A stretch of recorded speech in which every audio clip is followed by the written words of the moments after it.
하나님의 영광 시리즈 설교 13번째입니다. 하나님의 영광과 그리스도의 부활을 연결지어 말씀을 나누도록 하겠습니다.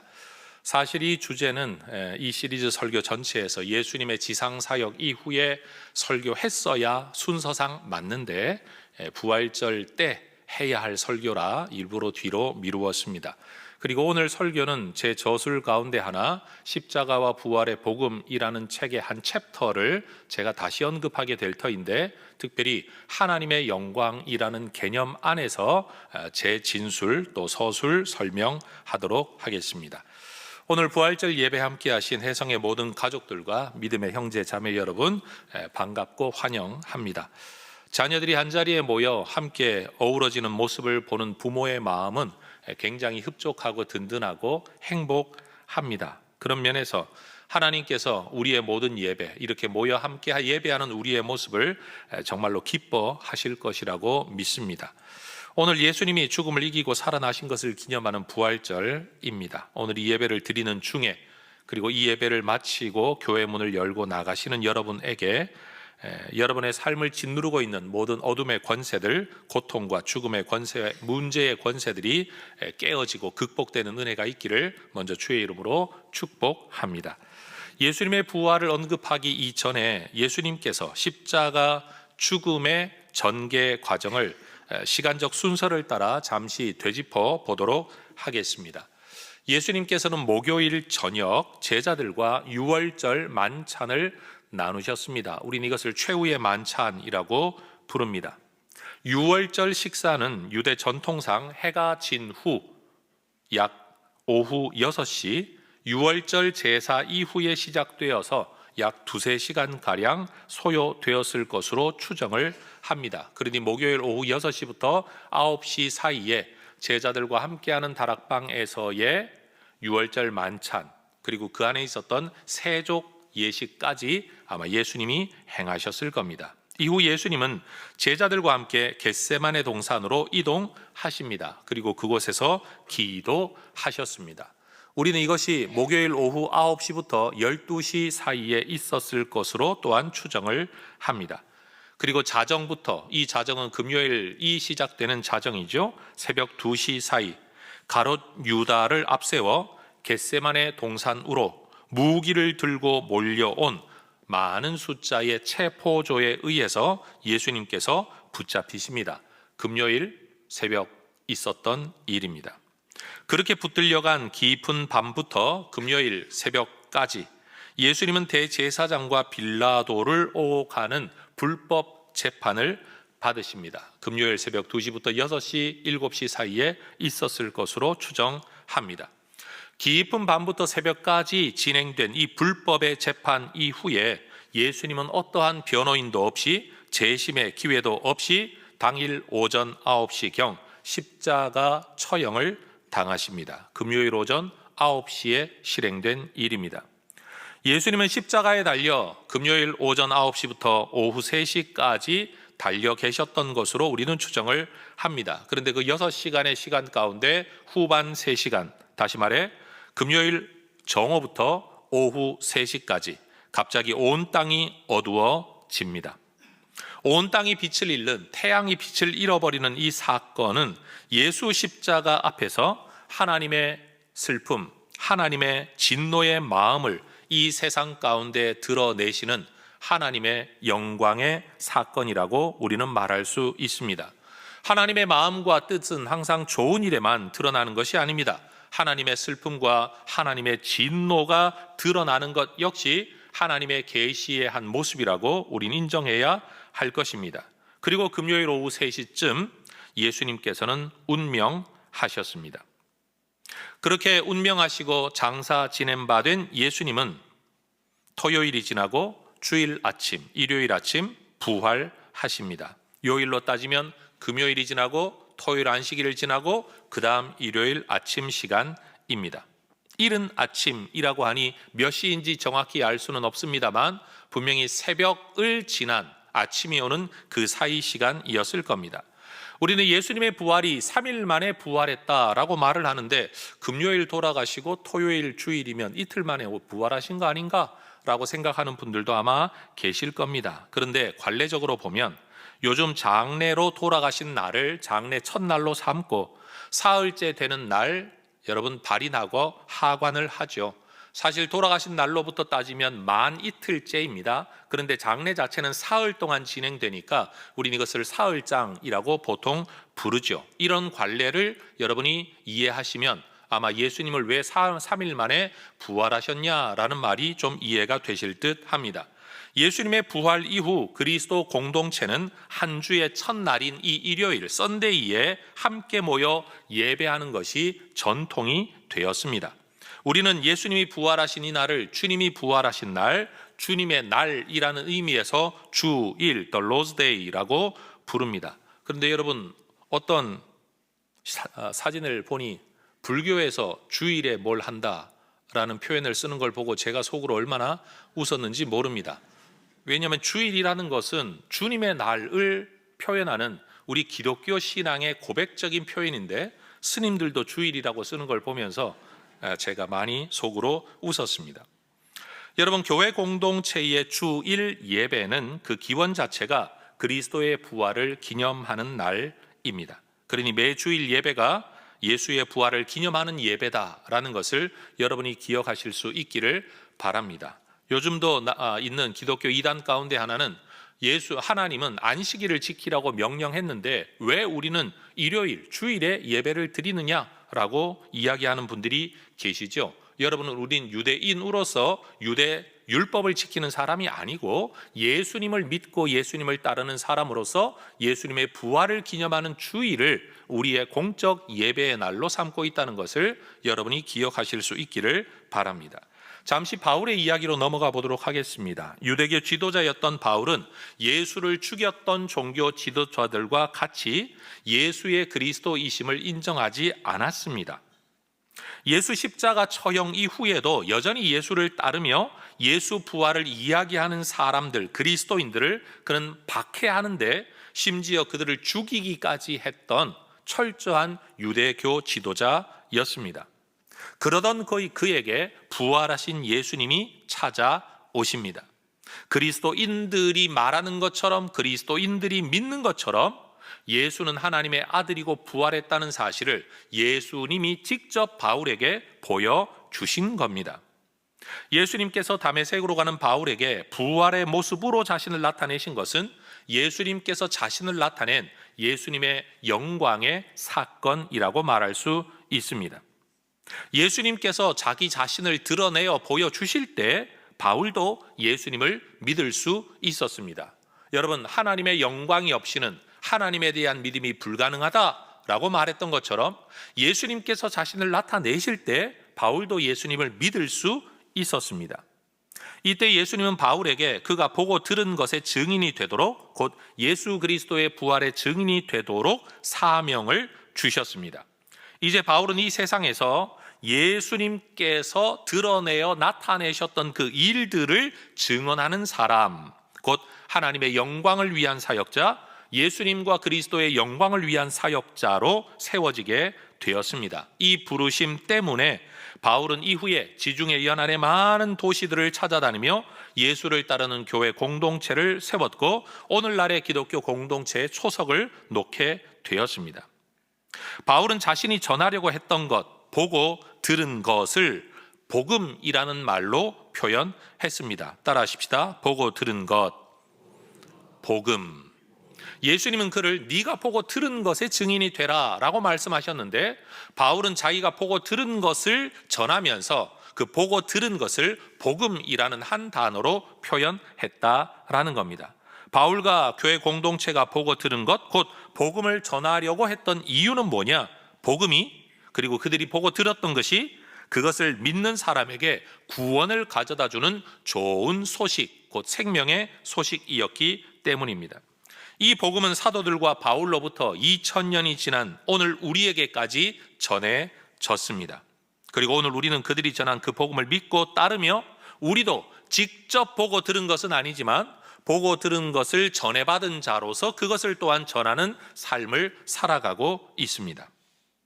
그렇다면 우리가 믿고 있는 이 구원을 받을 수 있다는 복음의 구체적인 내용은 무엇이냐? 그것은 고린도전서 15장 3절이 말한 것처럼 예수께서 그리스도로 죽었다, 그리고 부활하셨다라는 사실입니다. 여러분, 사람은 당연히 죽는 법인데 한 사람이 죽었다는 것이 뭐 그리 대단한 뉴스이겠는가 생각할 수 있습니다. 더군다나 인종과 민족이 다른 한 청년의 죽음이죠. 나름대로는 재판을 거쳐 지도자의 판결을 따라 죽은 죽음입니다. 그것도 시간적으로 보면 지금부터 2000년 전에나 일어났던 일이고, 저 먼 이스라엘 땅에서 한 사람의 죽은 이야기가 오늘 뭐 그렇게 대단한 일이겠습니까? 아무리 예수님의 죽음이 억울하다고 한들 인류 역사에서 그렇게 억울한 죽음을 당한 사람이 한둘이겠습니까? 그러나 우리가 예수의 죽음에 주목하는 것은 예수의 죽음이 나사렛 그 땅에서의 한 목수의 죽음, 또는 죄인의 죽음, 아니면 정치범의 죽음이 아니라 그 죽음은 곧 그리스도의 죽음이라는 사실 때문입니다. 예수의 죽음은 우리의 죄를 대신하기 위한 대속의 죽음이기 때문에 또한 우리에게 중요합니다. 우리를 대신하여 죽었다는 것 중요한데, 죽어준 사람이 아무런 평상적인 사람이 아니라 그가 곧 그리스도이시다, 하나님의 아들이시다는 사실, 이 두 가지 사실, 하나님의 아들이 우리를 위하여 대신 죽어주셨다, 이것이 예수 죽음의 의미인 겁니다. 이 일은 사람의 계획에 의해 일어난 일이 아닙니다. 우리를 살리시려는 하나님의 사랑 때문에 일어난 일입니다. 다시 말해, 그리스도의 죽음은 단순히 그리스도가 죽었다는 게 아니라 그리스도께서 우리 죄를 대신하여 대속의 죽음을 죽으신 이유가 뭐냐? 우리를 향한 하나님의 사랑, 의도된 계획, 그 일 때문이라는 사실이죠. 그런데 그렇게 십자가에서 우리 죄를 대신하여 죽임당한 예수님이 다시 살아나셨습니다. 예수님의 부활은 어느 한 귀퉁이에서 일어난 일이 아닙니다. 부활하신 예수님께서는 적극적으로 부활한 자신의 모습을 사람들에게 나타내셨습니다. 그러니 부활하신 예수님께서 자신을 세상 가운데 나타내셨다라는 점에서 이것 역시 그리스도의 영광의 사건이라고 말할 수 있습니다. 성경의 기록을 보면 부활하신 예수님께서는 막달라 마리아, 요한나, 야고보의 어머니 마리아, 또 다른 여자들에게, 엠마오로 가는 두 제자에게, 문을 닫고 방 안에 모여 음식을 먹던 제자들에게, 그리고 예수 부활을 직접 경험하고 싶어 했던 도마에게, 예수 죽음 후에 제자됨을 버리고 피하여 갈릴리에서 물고기를 잡고 있던 제자들과 특별히 베드로에게 자신을 나타내셨습니다.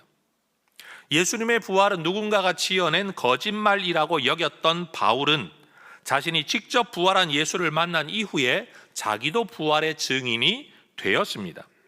그 바울이 고린도전서를 기록하였던 주후 60년 어간까지도 예수 부활을 직접 목격하였던 수백 명의 사람들이 살아남아 있어서 당장이라도 그들을 통해 예수 목격 이야기를 생생하게 들을 수 있었던 역사적 사실이 바로 부활입니다.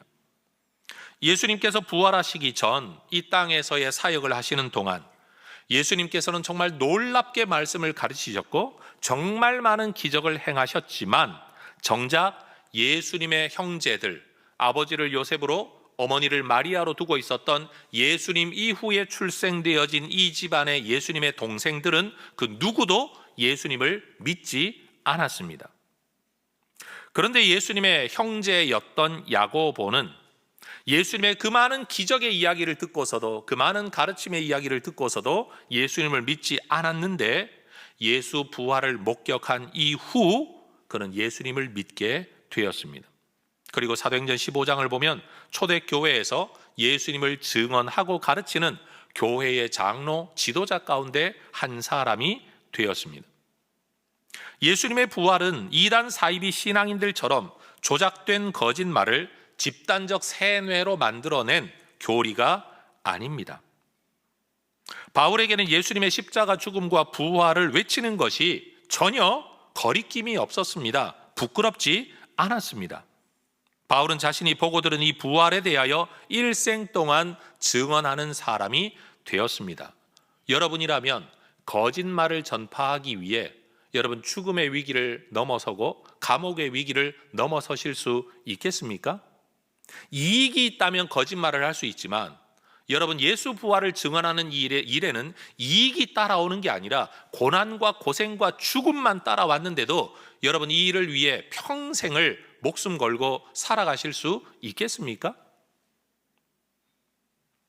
제자들 역시 예수 부활과 그것을 목격한 이후에야 예수님의 십자가 죽음과 부활이 어쩌다가 일어난 우발적 사건이 아니라 하나님께서 인간 세상 가운데 자신을 나타내신 이후로 인간 역사 안에서 성경 기록을 통해, 다시 말해 구약의 모든 예언을 통해 반복하여 예언하시고 계시하셨던 것이 바로 그리스도의 죽음과 부활이라는 사실을 그들은 뒤늦게 깨달아 알게 되었습니다. 그렇죠, 여러분? 어려서부터 어른들로부터 아무리 많은 이야기를 들어도 실감나지 않습니다. 모릅니다. 흘려듣습니다. 그런데 나이 들어 한 가지 한 가지 경험하게 되면서부터 그 말씀이 이런 뜻이었구나 라고 뒤늦게 깨닫게 되는 일이 우리 인생에도 얼마나 많습니까? 제자들도 예수님으로부터 정말 많은 말씀을 들었습니다. 요한복음 마지막 구절 기억하십니까? 여러분, 하늘을 두루마리 삼고 바다를 먹물 삼아도 찬송가에도 나오죠. 예수님의 행하신 기적과 놀라운 가르침의 이야기를 다 기록할 수 없다라고 기록했지만 여러분, 그것마저도 예수님의 부활 이후에야 비로소 제자들이 믿고 깨달을 수 있었던 것입니다. 12사도 가운데 한 사람이었던 가룟 유다는 예수님을 제사장에게 팔아넘긴 이후에 예수님의 죽음을 보면서 죄책감 때문에 자살하고 말았습니다. 초대교회 공동체는 예수님의 12제자 가운데 비어버린 이 한 자리에 누군가 대신할 사람을 채워넣기를 원했습니다. 예수의 제자, 예수의 사도는 예수를 전해야 할 사람이지요. 그런데 예수를 전하는 사람이 자기가 직접 보고 들은 걸 전하는 게 아니라 누군가로부터 들은 이야기, 카더라 라는 말을 듣고 전하는 데는 신빙성과 신뢰성이 없어지죠. 그래서 초대교회 공동체가 합의했던 사도의 자격은 항상 우리와 함께 다니던 사람이어야 한다. 왜요?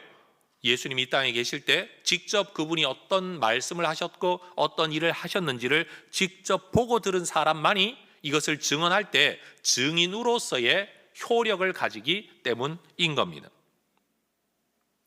그런 후보들 가운데 한 사람을 세우는 거죠. 교회 공동체가 사도와 지도자를 세우는 것은 없었던 일을 조작하여 사람들을 가르치고 세뇌하여 거짓 광신도가 되게 하는 게 아니었기 때문에 예수님을 직접 목격했던 사람들 중에 누군가를 세워야만 있었던 일을 그대로, 다시 말해 보고 들은 것을 전하는 진실한 증인이 될 수 있기 때문입니다. 그래서 다른 사도들이나 바울 역시도 사도의 사명은 보고 들은 것을 전하는데 그 중에 하나가 뭐냐? 예수님의 부활을 증언하는 것이었고 이 일에 사도들은 전념하였습니다. 우리가 예수를 믿는다라고 말할 때 우리로 하여금 구원을 얻게 하는 그 믿음, 예수 믿음의 핵심은 뭐냐 하면 우리의 종교적인 실천에 있는 게 아니라, 노력에 있는 게 아니라 예수님은 그리스도로서 우리를 대속하여 십자가에서 죽으셨고 그리고 육체로 부활하셨다. 이것을 믿는 게 예수를 믿는다라는 겁니다. 그리고 예수 십자가와 부활에 대한 이 믿음이 전 세계 교회를 하나로 만드는 교회 공동체성의 본질입니다. 교회의 제도냐, 시스템이냐, 예배 형식이냐 이런 데 있는 게 아니라 예수님, 그분이 그리스도, 그분의 대속적인 죽음, 그리고 그분의 육체의 부활, 이걸 믿는 게 진짜 교회의 하나됨의 본질이라는 겁니다. 그래서 교회 공동체는 예수님의 십자가 죽음과 부활을 증언하는 것을 가장 중요한 사명으로 여겨 실천해 왔던 것입니다. 여러분, 예수님은 십자가에 매달려 돌아가시기 훨씬 이전부터 이 부활을 통해 내가 그리스도인 것이 드러나게 될 거라는 것을 수차례 말씀하셨습니다. 특별히 3일 밤낮을 물고기 뱃속에 있다가 살아났던 구약의 인물 선지자 요나를 언급하시면서 예수님 당신께서도 죽임을 당한 후 3일 만에 살아날 것을 말씀하셨죠. 특별히 마가복음의 말씀을 보면 죽임당하고 살아날 것에 대하여 3번이나 마가복음이 기록하고 있는 것은 예수님이 그만큼 이 말씀을 자주 여러 번 말씀하셨다는 것을 우리는 알 수 있죠. 마가복음 8장 31절 죽임을 당하고 3일 만에 살아나야 될 것을 비로소 처음 말씀하신 이후로 9장 31절 죽은 지 3일 만에 살아나리라는 것을 또 말씀하시고 10장 34절에서도 3일 만에 살아나게 될 거다. 여러분, 예수님은 살아나고 난 뒤에 사람들이 예수 부활을 만들어낸 교리로 정착된 게 아니고 예수님은 죽임 당하시기 이전부터 이 말씀을 하셨고 실제로 살아나셨다는 것. 여러분, 이것이 성경이 말하고 있는 객관적 사실입니다. 예수님의 부활은 어쩌다가 보니 우연히 일어난 우발적 사건이 절대 아닙니다. 구약에서부터 예언되었던 일입니다. 예수님께서도 예언하셨던 일입니다. 그리고 그 일이 성취된 겁니다. 예수님은 어쩌다 보니 태어나시고 어쩌다 보니 십자가에 달리시고 어쩌다 보니 죽었고 어쩌다 보니 살아났다. 여러분, 이게 절대 아니라는 겁니다. 예수님은 구약의 예언을 따라오셨고 구약의 예언대로 사셨고 본인의 예언대로 죽임을 당한 후 부활하신 그리스도이십니다. 철저하게 의도된 하나님의 구원 계획이 예수님의 탄생과 예수님의 사역과 예수님의 죽음과 예수님의 부활을 통해 이루어지게 되었다는 겁니다. 하나님께서는 구약 성경에 이미 메시아에 대한 예언을 미리 기록해 놓으셨습니다. 시간이 흐르고 때가 참에 그 예언대로 예수님을 보내셨습니다. 그리고 그를 죽음에 이르게 하시고 다시 살리셨습니다. 그러므로서 예수님이 구약에 예언된 메시아이시며 하나님의 아들이시며 주님이심을 온 천하에 선포하셨습니다. 성경은 분명히 로마서 1장 4절에서 하나님의 아들이신 예수님이 선포되었다라고 말합니다. 뭘 통해? 부활을 통해. 그래서 우리는 예수님의 부활은 이 세상을 향한 하나님의 선포이다, 하나님의 나팔소리이다 라는 사실을 믿어야 합니다. 하나님은 부활을 통해 모든 시대 모든 사람들이 구원을 얻을 수 있는 유일한 길이 예수님 뿐이심을 증언하셨습니다. 여러분, 구원의 길이 예수라는 사실을 하나님께서 예수의 부활을 통해 나타내셨다라는 점에서 예수 부활은 하나님의 뜻을 분명하게 세상 가운데 나타내는 하나님의 영광의 사건입니다. 혹여라도 오늘 처음 예배를 드리시는 분들 오해하실까 봐 다시 한번 언급합니다. 지금 13번째 이어지고 있는 하나님의 영광이라는 설교 시리즈의 핵심 개념이 뭐냐 하면 하나님의 영광은 인간이 하나님을 영화롭게 하고 뭔가를 돌려드리고 높여드리는 게 아니라 하나님께서 자신을 세상 가운데 나타내시는 셀프 리빌레이션, 자기 계시의 사건이 곧 하나님의 영광이라고 정의하고서 이 개념 안에서 우리는 지금 성경의 흐름과 모든 사건들을 살펴보고 있는 중에 있습니다. 그러니 예수 부활의 사건은 하나님께서 구원의 길을 세상 가운데 보여주시고 나타내시는 명확한 하나님의 영광의 사건입니다. 마귀는 메시아로 오신 예수님을 죽이기만 하면 하나님의 모든 구원 계획을 허사로 만들 수 있다라고 생각했던 것 같습니다. 그래서 사람들을 선동하고 종교 지도자들의 시기심을 부추기고 가룟 유다의 물질적 욕심의 마음을 움직여 예수님을 죽게 만들었습니다. 구원자 메시아인 예수가 죽었으니 더 이상 메시아로서의 구원 행위는 불가하다라고 그는 확신했을 것입니다. 그러나 예수 죽음 때문에 이겼다라고 생각하고 있는 마귀와 세상 앞에서 우리 하나님은 부활이라는 누구도 생각하지 못했던 히든 카드를 꺼내어 드신 겁니다. 예수 부활은 이 세상을 향한 하나님의 선포입니다. 구원 역사의 선포입니다. 예수가 하나님의 아들이시며 그가 죽음을 이렇게 이기실 것이라는 것을 보여주는 하나님의 계시였습니다. 예수 부활은 하나님의 사랑을 드러내고 인간의 죄를 드러내고 구원의 길을 드러내는 하나님의 영광의 사건인 겁니다. 여러분, 우리가 아는 바와 같이 시대나 지역 그리고 문화마다 상식이 다릅니다. 지성의 수준도 다릅니다. 1000년 전의 상식과 지금의 상식이 다를 거고 여러분, 한국 땅의 상식과 아프리카 땅의 상식이 다를 겁니다. 지적인 깨달음이라는 것 또는 상식이라는 것, 여러분 이것은 구원을 얻을 만한 객관적인 믿음의 증거와 기준이 될 수가 없습니다. 왜냐하면 시대마다 다를 거기 때문에. 시대마다 다른 것을 가지고 어떻게 온 인류의 보편적인 구원의 길을 이야기할 수 있겠습니까? 기적이나 놀라운 일을 행하는 것도 여러분 믿음의 근거가 될 수 없습니다. 왜냐하면 타 종교에서도 때로는 과학의 발달에 따라서도 여러분 우리는 기적이라고 말할 만한 일들이 얼마나 많이 일어나고 있는지를 우리는 설명할 수 없는 일들이 세상 가운데 있다는 것을 잘 알고 있습니다.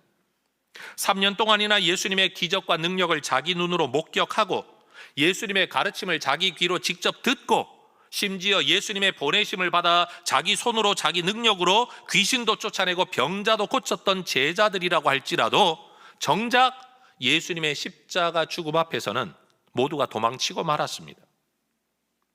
예수님을 통해 배우기도 했고 예수님을 통해 능력을 나타내기도 했고 기적을 행하기도 했는데 여러분 정작 자기의 목숨의 위협 앞에서는 이 믿음을 드러낼 수 없었던 것이 예수 믿음에 대한 그들의 한계였습니다.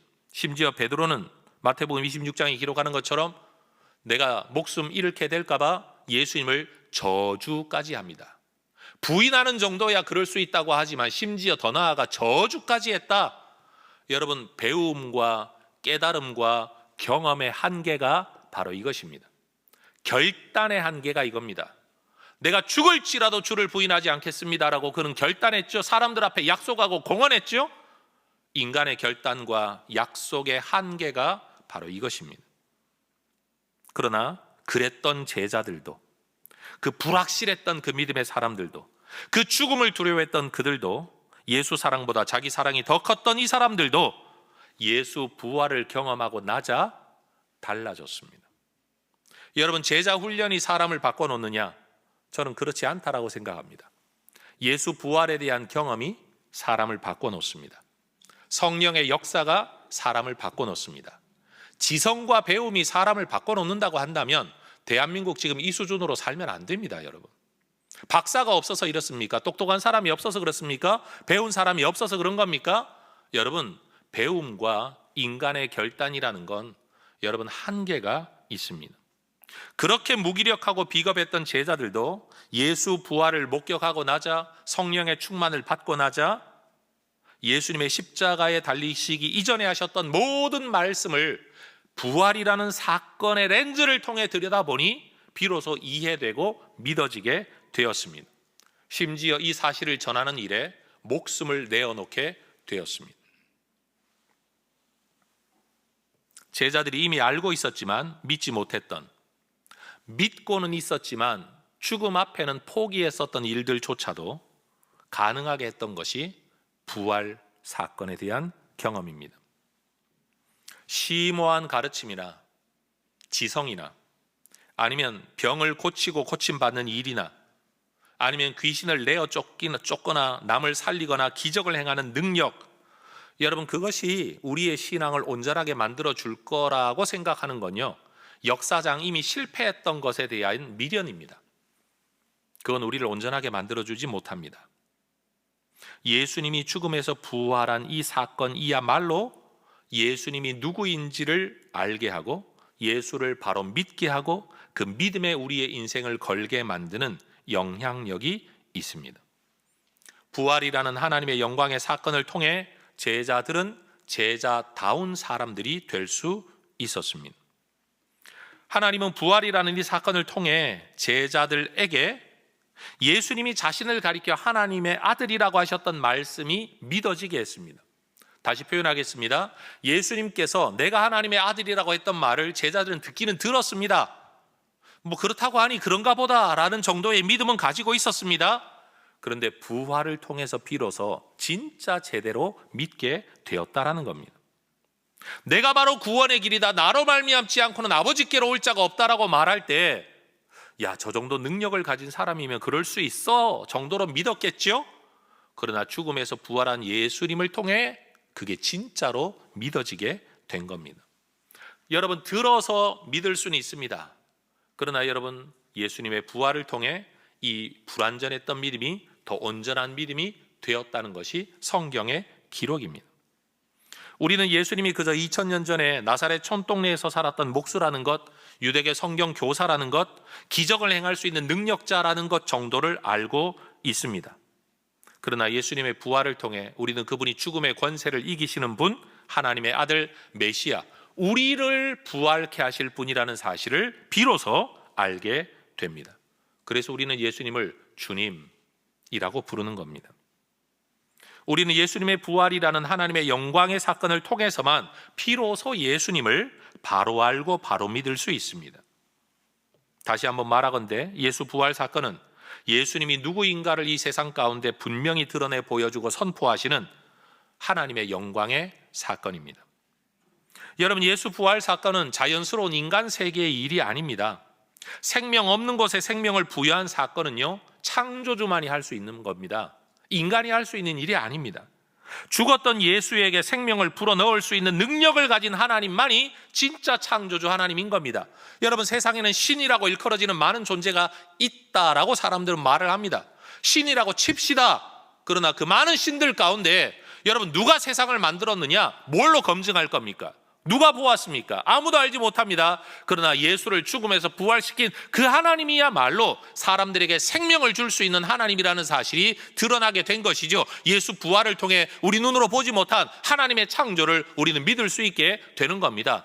생명 없이 생명 잃어버린 죽음에 생명을 주실 수 있는 분이라면 없는 생명을 만들 수 있는 분이라는 것을 우리는 비로소 알 수 있게 되는 거죠. 예수님의 부활은 단순히 예수님이 하나님의 아들이라는 것만 우리에게 보여준 게 아니라 그 하나님의 아들이신 예수님이 믿고 가르치고 따르고 섬겼던 그 하나님이 진짜 하나님이라는 것을 또한 우리에게 알려줍니다. 그러니 여러분, 우리는 예수의 부활 사건을 통해 예수님도 알게 되지만 예수님이 아버지라고 섬겼던 그 하나님이 진짜 하나님이라는 사실도 알게 되는 겁니다. 그러니 여러분, 예수 부활의 사건이야말로 예수님을 드러내주는 예수 영광의 사건, 하나님이 누구인가를 드러내어주는 하나님의 영광의 사건이라고 말할 수 있다는 거죠. 여러분, 부활은 이렇게나 우리 신앙의 중요한 일입니다. 2000년 전 유대 땅에서 일어난 이 사건이 오늘 이 땅을 살아가는 우리에게 과연 무슨 의미가 있을까요? 여러분, 이 땅에서 일어난 모든 다른 종교의 사건은 역사 속에서 일어난 인간의 사건일 뿐입니다. 그가 뭘 깨달았다고 하더라도 인간의 일이고, 그가 대단한 삶을 살았다고 해도 인간의 일일 뿐입니다. 세상의 모든 종교는 그 나름의 고상한 가치를 가지고 있습니다. 저는 모든 종교의 위대함과 탁월함과 남다른 숭고함을 저는 다 인정합니다. 그러나 그 모든 것들은 인간 세상 안에서의 상대적인 일일 뿐이지 절대적인 구원의 사건은 되지 못한다라고 저는 말할 수밖에 없습니다. 예수 부활은 인간 세상의 일이기는 하지만 인간이 일으킬 수 있는 일은 아니죠. 다시 표현합니다. 예수 부활은 인간 세상 안에서 일어난 일이긴 하지만 인간이 일으킬 수 있는 일이 아닙니다. 예수 부활은 우주 바깥에 있는, 인간 세상 바깥에 있는 초월자가, 생명의 주권자라고 일컬어지는 누군가가 직접 이 세상 안에 개입한 창조주의 사건입니다. 생명이 없는 상태에서 생명이 주어졌기 때문에 이것은 생명 창조의 사건입니다. 시간 밖에 있는 자가, 공간 밖에 있는 자가 개입한 신적 사건입니다. 그렇기 때문에 예수님의 십자가 부활의 사건은 시 공간을 뛰어넘는 역사상 절대적 사건이죠. 누군가는 말합니다. 2000년 전에 부활했는데 우리도 못 봤잖아. 그럼 우리 시대에도 그런 일이 나타나야 내가 믿을 수 있는 거 아니야? 근데 여러분, 그렇게 따지면 한 세대마다 주기적으로 10년마다 20년마다 이 부활의 사건이 계속 전 세계에서 계속 일어나야 되는데 여러분, 반복적인 사건은 절대적인 사건일 수 없습니다. 예수님의 부활은 하나님께서 우리에게 구원의 길을 알려주시는 가장 분명하고 결정적인 구원 계시의 사건, 자기 계시의 사건입니다.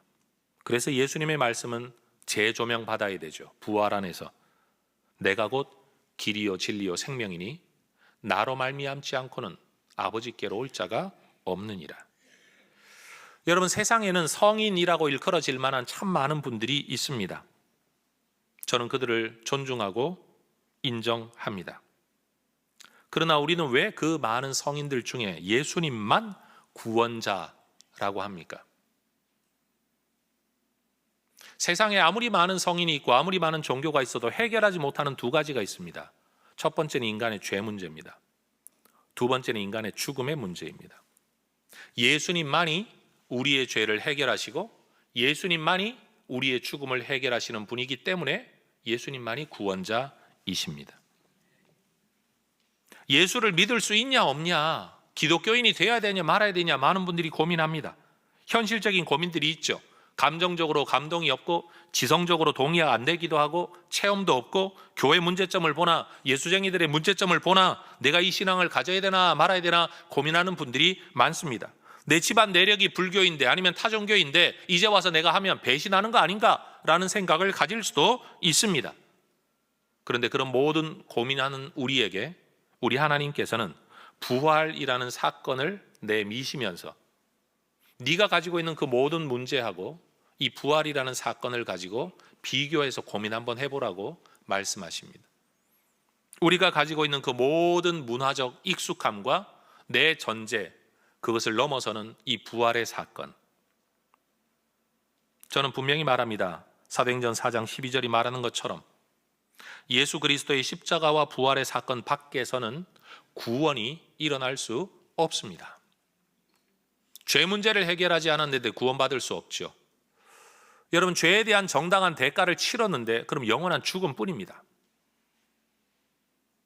죄를 해결하지 않았는데 영원한 구원이 있을 수가 없고 죄의 대가를 치렀다고 한다면 죽음밖에 없는데 죽음 뒤에 무슨 생명이 있습니까? 그런데 예수님께서는 죄 문제를 해결하시고 죽음의 문제를 해결하셨습니다. 그래서 하나님은 말씀하십니다. 천하 인간 중에 구원을 받을 만한 다른 이름을 우리에게 주신 일이 없다. 여러분, 예수님의 부활은 역사적 사실입니다. 우리를 구원하려고 하나님께서 창세로부터 계획하시고 이루셨던 우리 하나님의 계획, 우리를 위한 구원의 길과 방법입니다. 자, 이제 이걸 믿을 거냐 말 거냐 하는 건 우리에게 달려 있습니다. 그러나 기억해야 됩니다. 이 결단은 여러분 우리의 현실의 삶만 결정하는 게 아니라 죽음 이후의 내세와 영원까지를 결정하게 될 것입니다. 전 우리 해성교회 성도들이 예수님의 십자가와 부활이라는 이 복음의 핵심을 우리가 정말로 귀하게 여기고 확신할 수 있기를 축복합니다. 여러분, 세상의 많은 문제, 예를 들어 우리가 기도하고 있는 문제들, 돈의 문제, 건강의 문제, 자녀의 문제, 성공의 문제 다 해결되었다고 하더라도 여러분, 죄 문제가 해결되지 않으면, 죽음의 문제가 해결되지 않으면 여러분, 그것은 영원한 구원이 되지 않습니다. 복 받았다고요? 돈 많이 벌어서 건강해서 복 받았다고요? 자녀들이 번성하고 다 잘되고 출세해가지고 복 받았다고요? 여러분, 죽음 앞에 한번 서보십시오. 죽음 앞에 서서 여러분, 내 죄의 문제와 여러분 죽음의 문제가 해결되지 않으면 그게 과연 복이 될 수 있겠습니까? 우리 하나님께서 우리에게 이 구원의 길을 제시하셨습니다.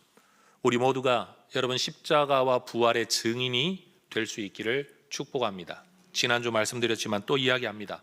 목사 자랑하지 말고, 교회 자랑하지 말고, 기독교 그리고 우리 교회가 착한 일 많이 한다고 자랑하지 말고, 여러분 그거 왜냐하면 영원하지도 않거든요.